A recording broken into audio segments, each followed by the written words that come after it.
Hello commandos, welcome welcome to Biomentors classes online.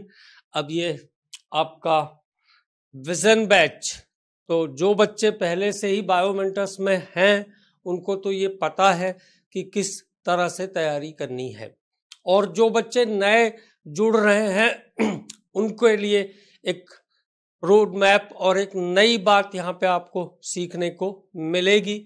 अब ये आपका कुल मिला करके ये वो साल है जिसमें आपको सब कुछ परफेक्टली डन करना है और अपना रिजल्ट नीट में निकालना है।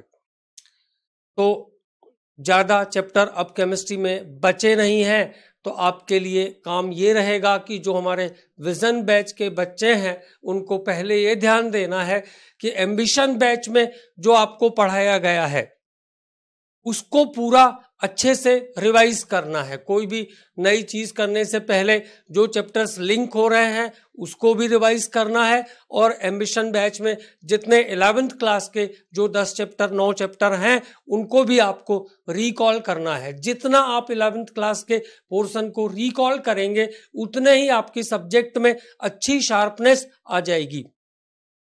और तरीका वही तैयार करने का, बार बार लेक्चर्स को रिकॉल, बार बार लेक्चर्स को देखना है, अच्छे से नोट्स बनाना है हर चीज का, और नोट्स बनाने के बाद उसको बार बार रिवाइज करना है, और रोज एक टारगेट सेट करना है कि हर सब्जेक्ट का मुझे 10 क्वेश्चन 20 क्वेश्चन जितना आप कर सकते हैं।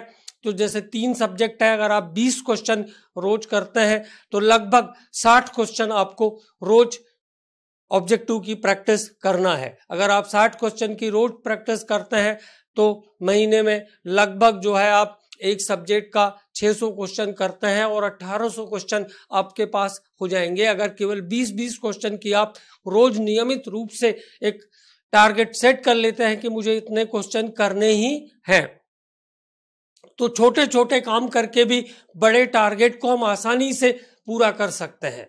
लेकिन हमें कॉन्स्टेंटली कंटिन्यूअसली वो काम करते रहना है, बिना रुके हुए, बिना थके हुए, तब जाकर के हम अपनी मंजिल को पा लेते हैं आसानी से, और कोई कठिनाई रास्ते में नहीं आती है। खास तौर से ये ध्यान रखना है कि किसी भी यूनिट में कोई बैकलॉग नहीं लगाना है। सभी डीपीएस जो आपको मिलेगी उसको अच्छे से सॉल्व करना है। एक बार में अगर पूरी सॉल्व नहीं हो रही है, कुछ क्वेश्चंस अगर मिस हुए हैं तो एक्सप्लेनेशन देखने के बाद उसको दोबारा सॉल्व करना है, उसको पेंडिंग में नहीं छोड़ना है। और सभी टेस्ट पेपर्स आपको ईमानदारी के साथ, जैसे नीट का एग्जाम है उतने ही जोश के साथ आपको सभी टेस्ट पेपर पूरे साल भर देते रहना है। हम लोग भी ये कोशिश करते हैं कि कोई भी ऐसा क्वेश्चन ना हो जो आपको ना बने, तो आप अगर प्रयास करते रहेंगे तो सभी चीजें आपको बनेगी। क्लास 12th इस बार बोर्ड का एग्जाम भी होगा, तो इसीलिए मैंने आपसे कहा कि 11th क्लास के पोर्शन को तैयार कीजिए, उससे आपके सब्जेक्ट में एक अलग शार्पनेस दिखेगी। क्योंकि 11th क्लास का पोर्शन बहुत इंपॉर्टेंट है। सारे बेसिक कॉन्सेप्ट, सारे जो सब्जेक्ट का कोर है वो पूरा 11th में है। जितना आप उसको प्रिपेयर करेंगे उतना ही क्लास 12th आपको इजी गोइंग लगेगा और आसानी से सभी चीजें आप प्रिपेयर कर पाएंगे। केवल एक प्रैक्टिकल केमिस्ट्री और पी ब्लॉक को छोड़ करके सब कुछ बोर्ड एग्जाम्स में भी है। जितने चैप्टर आपको करने हैं उनमें पी ब्लॉक और प्रैक्टिकल केमिस्ट्री 2 चैप्टर नीट में अलग से ऐड हो जाएगा, और वो दोनों चैप्टर्स भी हम आपको पूरी तरह से जितना मैक्सिमम हो सकता है वो कवर करके देंगे, ताकि वहां से भी कोई क्वेश्चन बाहर से ना आए। तो आपके पास अब कुल मिलाकर के काम जो है करने के लिए वो क्या क्या है, 11th क्लास का पूरा रिवीजन करना है एकदम फास्ट, और उसके बाद 12th क्लास के चैप्टर्स को धीरे धीरे कंप्लीट करना है, और जो एक्स्ट्रा एड ऑन होगा वो 2 चैप्टर भी आपको पी ब्लॉक और प्रैक्टिकल केमिस्ट्री भी आपको अच्छे से सीखना है, जिससे कि सारा सिलेबस आपका कंप्लीट हो जाए और आप आसानी से 180 आउट ऑफ 180 के टारगेट को कंप्लीट कर पाए। इनमें सर। हाँ सर। तो हेलो कमांडोज, तो यहाँ पर जैसे सर ने कहा कि जो 12th अब तुम्हारा जो है वो बोर्ड एग्ज़ाम भी रहेगा, और जो सिलेबस अब हमारा जो 11th क्लास का है उसको कितने अच्छे से हम लोगों को यहाँ पर करते हुए चलना है, ये चीज़ बहुत ज़्यादा इम्पोर्टेंट है। तो उसके लिए बायोमेंटर्स तुमको किस तरीके से हेल्प करेगा, वो ये रहेगा कि इस बार तुमको जो भी 11th क्लास के एम्बिशन बैच के जो भी चैप्टर्स थे, उसके वन शॉट तुमको संडे टू संडे डिलीवर होंगे along with DPS.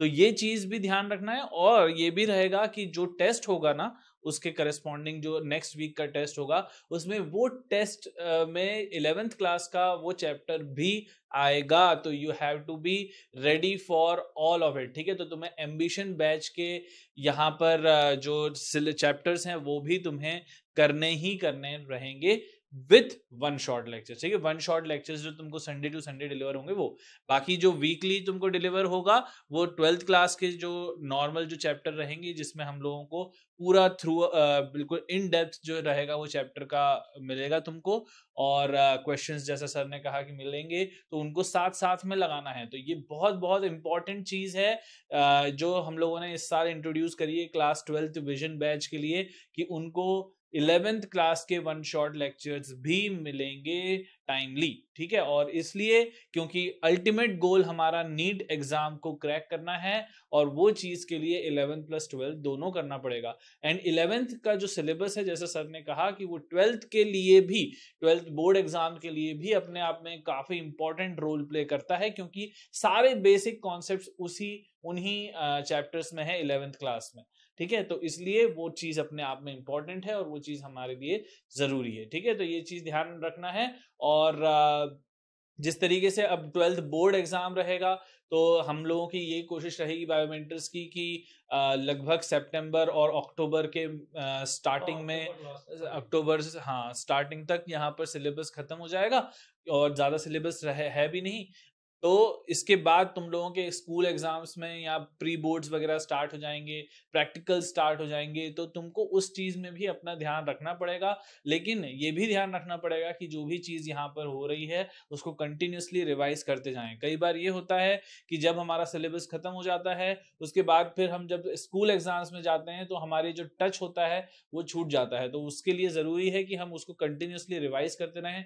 Proper notes तुमको मिलते ही हैं, और आगे भी मिलेंगे ही, और सारी चीज़ें डिलीवर होंगी। बस इंपॉर्टेंट ये है कि तुम कितना उस चीज़ से निकाल पा रहे हो। ठीक है, तो ये चीज़ बहुत इंपॉर्टेंट है, और खासकर 12th क्लास में जो भी 11th क्लास में तुम लोगों ने गलतियां करी हैं, उसको सुधारते हुए यहाँ पर आगे बढ़ना है। तुम्हें ये देखना पड़ेगा कि हमने कहाँ पर हम लैग कर रहे हैं। अब जो है 10th के बाद जो 11th का एक वो चीज़ आती है, वो कहीं ना कहीं ऐसा बफर क्रिएट कर देती है कि हम यहाँ पर चीज़ संभाल नहीं पाते, सिलेबस एकदम से बढ़ता है। लेकिन 12th क्लास में आते से ही हम दोबारा जो है वो चीज़ों में थोड़ा सा घुल जाते हैं, और क्या बोलते हैं, बोर्ड एग्जाम्स का जो अपने आप में एक प्रेशर रहता है, उस चीज़ के लिए भी हम यहाँ पर रेडी रहते हैं।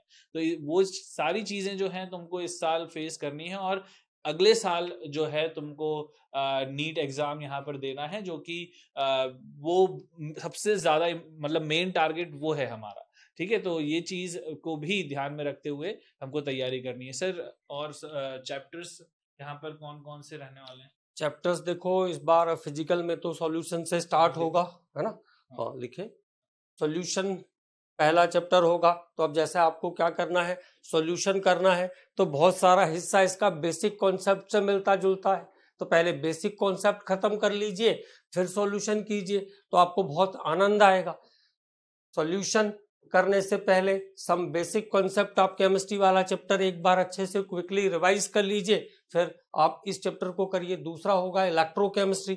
Electrochemistry is related with the redox, है ना। इलेक्ट्रोकेमिस्ट्री का जो रिलेशन है वो रेडॉक्स के साथ है।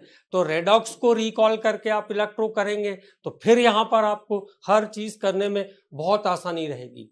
तीसरा यूनिट आया आपका केमिकल काइनेटिक्स। तो chemical kinetics is related with the chemical equilibrium. So many concepts are same, जैसे रेट ऑफ रिएक्शन है, ऑर्डर ऑफ रिएक्शन है, उन सब चीजों को पढ़ने में आपको बहुत आसानी रहेगी। इसके बाद अगला चैप्टर आपका आता है डी एंड एफ ब्लॉक। तो डी और एफ ब्लॉक करने से पहले आप पीरियोडिसिटी को कर सकते हैं। एक बार पीरियोडिक टेबल आप जब करके डी और एफ ब्लॉक को करेंगे तो आपको बिल्कुल इजी गोइंग लगेगा। सारे कॉन्सेप्ट हमारे पीरियोडिक टेबल से ही बनते हैं डी और एफ ब्लॉक के। इसके बाद आया कोऑर्डिनेशन केमिस्ट्री। तो कोऑर्डिनेशन केमिस्ट्री का कुछ पोर्शन जरूर अलग है, लेकिन बहुत सारा पोर्शन हमने इसका केमिकल बॉन्डिंग में कवर कर लिया है, जैसे ज्योमेट्री ऑफ कॉम्प्लेक्स है, etceteras etceteras.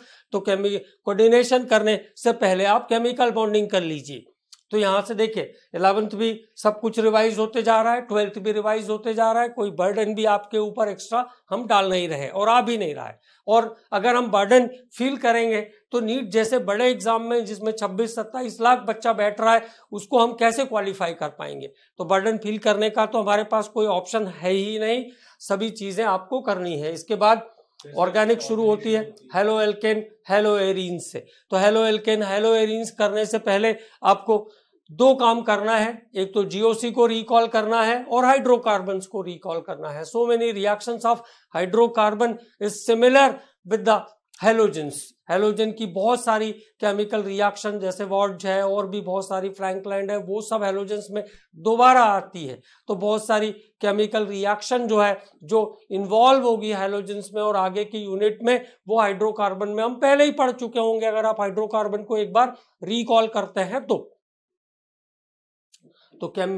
Halo alkanes hello arenes करने के पहले आपको जीओसी और हाइड्रोकार्बन एक बार कंप्लीट कर लेना है। जीओसी और हाइड्रोकार्बन दो चैप्टर आपको कंप्लीट करना है। तो 11th का भी ऑर्गेनिक आपका रिकॉल हो गया और 12th का आपको ऑर्गेनिक चल ही रहा है, एल्डिहाइड कीटोन्स के साथ ही जुड़ा हुआ कार्बोक्सिलिक एसिड वाला चैप्टर भी आपको मिल जाएगा। तो सभी पूरा का पूरा ऑर्गेनिक आपका एक साथ आ जाएगा। इसके बाद बायोमोलिक्यूल्स आएगा और बायोमोलिक्यूल्स के बाद प्रैक्टिकल केमिस्ट्री जो कि नीट के सिलेबस में है, और एक और यूनिट नीट के सिलेबस में इंक्लूड होगा यहाँ पे पी ब्लॉक एलिमेंट। तो पी ब्लॉक एलिमेंट और प्रैक्टिकल केमिस्ट्री ये दो केवल नीट के सिलेबस में एड ऑन है। और अगर आप देखिए फिर वही बात है, पीरियोडिक टेबल अगर आप अच्छे से रिकॉल करेंगे तो आपको पी ब्लॉक पढ़ने में भी आसानी होगी। और प्रैक्टिकल के जो कॉन्सेप्ट है वो कुछ स्कूल वाले भी कराएंगे, नहीं भी कराएंगे तो ऐसा कोई दिक्कत नहीं है। प्रैक्टिकल का हम आपको पूरा थ्योरी, कौन सा प्रैक्टिकल कैसे करते हैं, किसमें क्या कॉन्सेप्ट यूज होगा, क्या क्वेश्चंस आ सकते हैं नीट के एग्जाम में प्रैक्टिकल केमिस्ट्री से रिलेटेड, वो सभी चीजें हम आपको खुद डिस्कस करके देने वाले हैं। सर इसमें सबसे ज्यादा इंपॉर्टेंट चैप्टर्स यहाँ पर अगर देखें तो देखिए आप जैसे आप देखो, हाँ नीट के पॉइंट ऑफ व्यू से अब चूंकि केमिस्ट्री में सिलेबस बहुत ही कम बचा है, 30 चैप्टर थे उसमें से 10 हटा दिए हैं, केवल 20 या 21 चैप्टर ही बचे हैं। तो 21 चैप्टर बचे हैं और नीट का सिलेबस कोई जेई के जैसा एग्जाम होता नहीं है कि बहुत कम क्वेश्चन आते हैं तो कम चैप्टर भी आएंगे। इसमें लगभग सभी चैप्टर जो है अपने आप में इंपॉर्टेंस रखते हैं और सभी चैप्टर से रिलेटेड क्वेश्चन आएंगे। आप मान के चल सकते हैं कि कुछ चैप्टर से 2 क्वेश्चन, कुछ चैप्टर से 3 क्वेश्चन, अगर किसी से ज्यादा क्वेश्चन, जैसे बॉन्डिंग एक बड़ा चैप्टर है 11th का, यहाँ पे पी ब्लॉक काफी बड़ा है, कोऑर्डिनेशन काफी बड़ा है, तो किसी किसी चैप्टर से एक क्वेश्चन भी आ सकता है और किसी चैप्टर से 3 क्वेश्चन आ सकता है। लेकिन सभी चैप्टर को परफेक्टली आपको करना पड़ेगा, केवल पढ़ना नहीं है, हर चैप्टर के कॉन्सेप्ट को आपको सीखना है, उस पर आपको काम करना है, उससे रिलेटेड हर प्रॉब्लम आपको बननी चाहिए। इतनी तैयारी हमारी होनी चाहिए कि हर चैप्टर में जितने कोर कॉन्सेप्ट है वो सब आपको बनने चाहिए, उस पर जो भी क्वेश्चंस आते हैं वो सब आपको बनने चाहिए, तब आप आसानी से एग्जाम नीट का क्लियर कर पाएंगे। और सभी बच्चों से बस मेरा ये कहना है कि आपको ये ध्यान रखना है कि पहली बार में 12th के साथ ही एग्जाम क्लियर कर लेंगे तो आप बहुत सारे बवालों से बच जाएंगे, क्योंकि ड्रॉप ईयर में हमेशा एक एक्स्ट्रा टेंशन, एक एक्स्ट्रा प्रेशर आपके ऊपर लगता है कि आपको ये हमेशा फील होगा नहीं हुआ तो क्या करें, नहीं होगा तो इंसान के बस में कुछ नहीं है, केवल वो मेहनत कर सकता है। मेहनत आप कर रहे हैं, करेंगे, लेकिन अगर इसी साल आप निकल जाएंगे तो ये टेंशन से आप फ्री हो जाएंगे। आपको कभी ऐसा नहीं लगेगा, कभी ऐसी फीलिंग ही नहीं आएगी कि नीट का एग्जाम बड़ा कठिन होता है। लेकिन अगर आगे के साल में जाना पड़ा तो फिर से सोचिए, फिर से आपको वही 11th वही 12th वही सब कुछ पढ़ना पड़ेगा, वही काम करना पड़ेगा। तो क्यों ना हम 1 साल 12 महीने अपने आप को, अपने करियर को, अपने लाइफ को दे दें। पूरे 12 महीने आप अगर कॉन्स्टेंटली 1 साल अच्छे से बैठकर तैयारी करेंगे, 9-10 घंटे आप रोज पढ़ाई करेंगे, कभी भी आप कोई चीज पेंडिंग नहीं छोड़ेंगे, सारे नोट्स, सारे डीपीएस, इसके बाद पूरे टेस्ट पेपर साल भर के अगर आप पेंडिंग नहीं छोड़ेंगे तो श्योरली आप सेलेक्ट हो जाएंगे। तो ये सबसे कम पेनफुल वाला रास्ता है। अगर आप 12th के साथ सेलेक्ट हो जाते हैं तो आपको सबसे कम पेन होगा और आपको कभी ऐसा नहीं लगेगा कि नीट का एग्जाम बड़ा टफ था। लेकिन अगर ड्रॉप ईयर में जाना पड़ेगा तो वो सारा पेन आपको झेलना पड़ेगा। इसलिए मैं हमेशा आपसे यही कहूंगा कि 11th के पोर्शन को अच्छे से रिकॉल करिए, 12th पर अपनी और कमांड बनाइए और पहली बार में ही बोर्ड में भी 90+ % लाइए और एग्जाम को भी क्लियर कर दीजिए, क्योंकि बायोमेंटस में सभी सब्जेक्ट को पूरे डेप्थ के साथ पढ़ाया जाता है।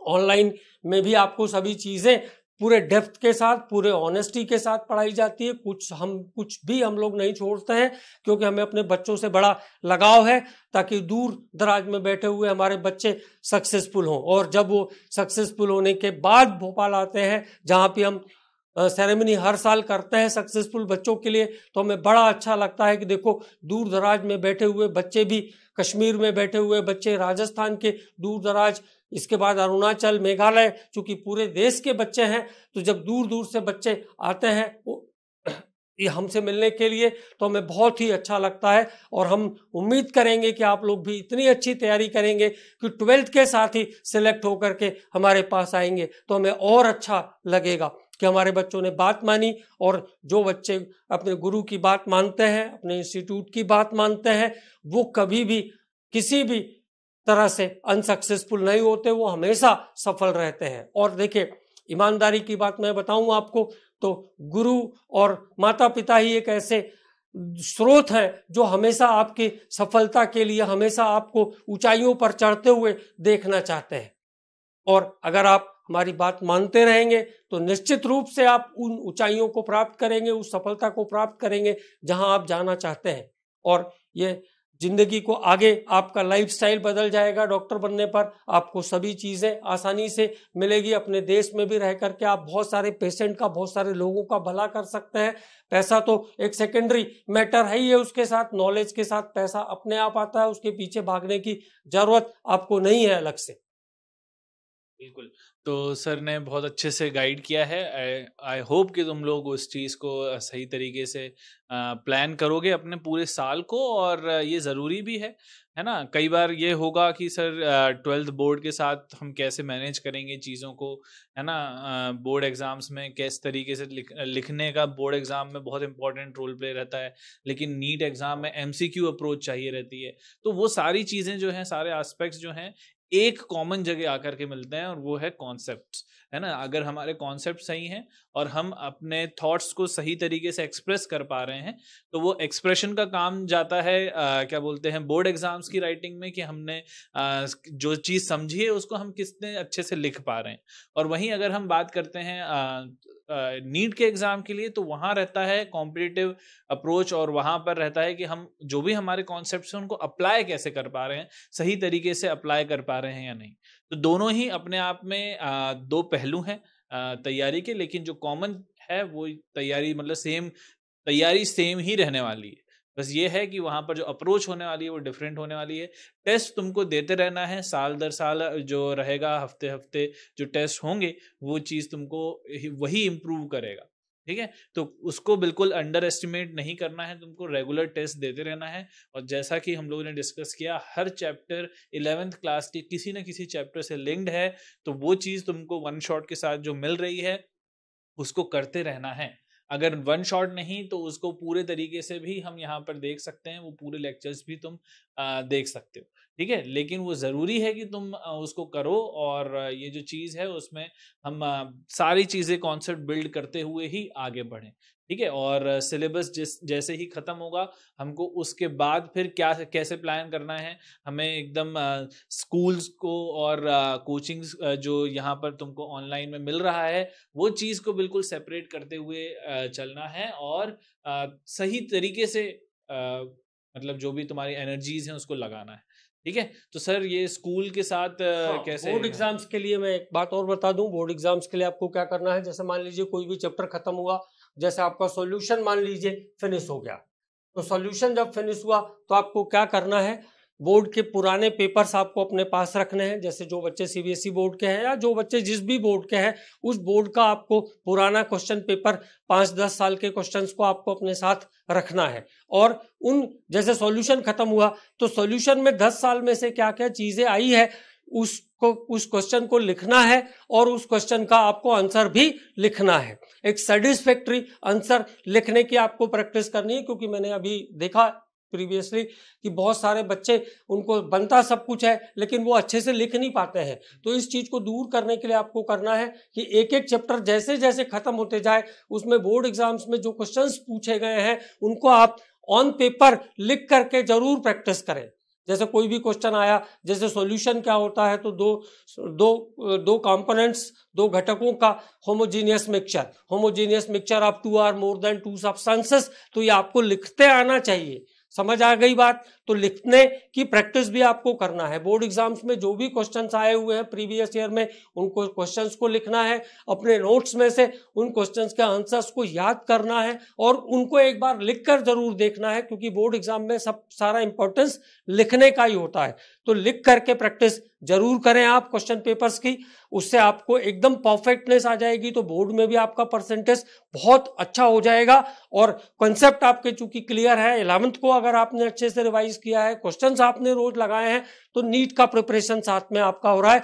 कोई ऐसा एक्स्ट्रा बर्डन आपके ऊपर कभी नहीं आता है और आसानी से बोर्ड एग्जाम्स के साथ साथ आप नीट को भी क्वालिफाई कर लेंगे, कोई दिक्कत नहीं आएगी सेलेक्ट होने में। ये बात ध्यान रखना है। बिल्कुल। और सर जैसे जैसे हम लोग देख रहे हैं कि नीट का जो लेवल है वो कंपैरेटिवली पहले के मुकाबले हल्का सा इजी की ओर जा रहा है, तो क्या चीज़ है अभी भी जो उस एग्जाम को थोड़ा सा कठिन बना रही है बच्चों के लिए? देखिए, सबसे पेपर टफ नहीं रहता है, लेकिन टाइम मैनेजमेंट का आपको ध्यान देना होगा, क्योंकि पेपर में लगभग 50% क्वेश्चंस जो हैं वो assertion, reason, one sentence, match the columns, इस टाइप के होने लगे हैं। लगभग 40%, 35%। तो वहां पे आपको हर चीज को अच्छे से बारीकी से समझना पड़ता है, सब चीज को मिलाना पड़ता है। तो इट टेक्स टाइम टेकन हो गया है पेपर, मतलब लेंदी कह सकते हैं आप जिसको। तो जब पेपर लेंदी है तो आप जब क्वेश्चंस लगाएंगे, एक जैसे क्वेश्चंस आप जब बहुत सारे लगाएंगे तो आपको आइडिया हो जाएगा। लेंदी पेपर को करने के लिए आपको अपनी स्पीड तो बढ़ानी पड़ेगी ना भाई। देखिए, जब सिलेक्शन 75-80% लाने पर होगा तो हमें वहां तक तो अपने आप को पहुंचाना पड़ेगा। तो जो कमियां हमारे अंदर रहती है उसको हमें दूर करना पड़ेगा। और जब आप क्वेश्चंस बार बार लगाएंगे तो आपकी स्पीड ऑटोमेटिकली बढ़ जाएगी।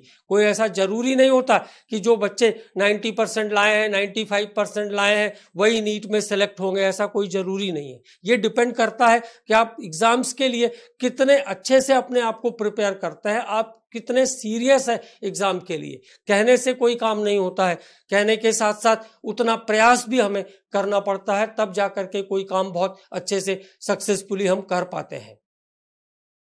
तो जैसे सर ने कहा कि सारी चीज़ें जो हैं वो लिंक्ड हैं, है ना? बिल्कुल नीट का एग्ज़ाम और बोर्ड एग्ज़ाम साथ में किया जा सकता है, उसमें बिल्कुल नहीं वो रखना है। बस ये है कि सारी चीज़ें, it's not only about chemistry but physics और बायो में भी 11th क्लास को प्रॉपरली रिवाइज करते रहो और उसको उसके क्वेश्चंस लगा लगा के रिवाइज करो। ठीक है। तो क्वेश्चंस जो भी तुमको जिस भी फॉर्म में मिल रहे हैं उतने ज़्यादा क्वेश्चंस करेंगे। जैसे अब बोर्ड एग्जाम्स में भी तुम्हें देखोगे तो उसका जो पैटर्न आ रहा है, चाहे वो कोई सा भी स्टेट बोर्ड एग्जाम हो, जैसे हाँ उसमें भी ऑब्जेक्टिव आ रहे हैं, है ना, उसमें भी कॉन्सेप्ट्स आ रहे हैं। तो सारी चीज़ें जो है कहीं ना कहीं जो है कंसेप्चुअल अंडरस्टैंडिंग पर ही आकर के जो है वो रुक जाती हैं। वही हमारा बेस होना चाहिए, वही चीज़ हमको उसी पर मेहनत करते रहना है। अगर हम कहीं भी बीच में ऐसा लग रहा है कि इस पर्टिकुलर टॉपिक में हमको जो है उतना जो है ग्रिप नहीं आ रहा है, तो उसको बार बार करो, रिपीटेटिवली करेंगे तो वो चीज़ हम लोगों को याद भी हो जाएगी और उसके क्वेश्चंस भी बनने लग जाएंगे। तो ये चीज तुम्हें ध्यान रखना है और तुमको पता चलना चाहिए उस ड्यूरिंग द प्रिपरेशन कि ये चीज जो है हम कौन से पर्टिकुलर टॉपिक में जो है वो लैग कर रहे हैं या हमको कहाँ पर कमी जा रही है, हम कहाँ पर दिक्कत कर रहे हैं। ठीक है, चाहे वो टाइम मैनेजमेंट से रिलेटेड हो तो तुम रेगुलर टेस्ट दोगे तो तुमको उसमें भी समझ में आएगा कि मेरी शायद टाइम मैं नहीं दे पा रहा हूँ, है ना। या हम हो सकता है सिली मिस्टेक्स कर रहे हो, तो सिली मिस्टेक्स भी जो है ना वो बहुत इंपॉर्टेंट रोल प्ले करती हैं, क्योंकि एक गलती से एक छोटी सी मिस्टेक जो है वो -1 ले लेती है। तो वहां पर पूरा 5 मार्क्स का नुकसान हो जाता है, मतलब जो +4 मिल सकता था उसके बजाय -1 मिल गया, तो उसमें रैंक का बहुत ज़्यादा डिफरेंस आ जाता है। तो वो सारी चीज़ें जो है वो थोड़ा सा हमको मतलब पूरा प्रॉपर कॉन्शियसनेस के साथ उसको अप्रोच करना रहता है, तो वो चीज़ तुम्हें ध्यान रखनी है। ठीक है, तो ये चीज़ है, और पॉजिटिव रहना है, साल भर कभी भी नेगेटिव नहीं होना है कि मुझसे नहीं हो पा रहा है या मैं नहीं कर पा रहा हूँ मैनेज। तो लेकिन सारी चीज़ें होती हैं, पूरी दुनिया कर रही है, सब लोग कर रहे हैं, तो तुम भी कर सकते हो, उसमें कुछ बड़ी बात नहीं है। ठीक है, तो बस ये है कि हमें रेगुलर रहना है ना। बस the difference between a winner and a loser is that कि लूजर ने कभी ना कभी बीच में अपनी होप छोड़ दी हो। ठीक है, तो वो होप नहीं छोड़ना है, हमको लगे रहना है। ठीक है, तो ये चीज है ना सर। लास्ट तो वर्ड्स। बिल्कुल अपनी कमियों को सुधारते चलिए और बायोमेंटर्स के साथ आगे बढ़ते रहिए। हम लोग पूरा प्रयास कर रहे हैं, आप भी पूरा प्रयास कीजिए हमारे साथ और आप सक्सेसफुल होंगे। ये एकदम एकदम जो है गारंटी वाली बात है। अगर आप लगातार प्रयास करते रहेंगे, हिम्मत नहीं हारेंगे, अपने स्वास्थ्य का ध्यान रखेंगे, क्योंकि वो भी बीच बीच में कभी कभी धोखा दे देता है, तो स्वास्थ्य का बिल्कुल ध्यान रखिए, अच्छे से पढ़ाई कीजिए। 1 साल आप अपने आपको, अपने कैरियर को, अपनी फैमिली को, अपने देश के लिए लगाइए, आप सक्सेसफुल होंगे। सभी चीज़ों को छोड़ दीजिए, फालतू चीज़ें जहाँ पे टाइम व्यर्थ हो, ऐसे दोस्तों से भी मत मिलिए जो आपका टाइम खराब करते हैं। ऐसे लोगों से मिलिए जो आपके साथ पढ़ाई कर सकते हैं, जो आपके साथ डिस्कशन कर सकते हैं, सब्जेक्ट पे आपके साथ बात कर सकते हैं, तो आप बिल्कुल सक्सेसफुल होके ही रहेंगे। Okay, best of luck, all the best.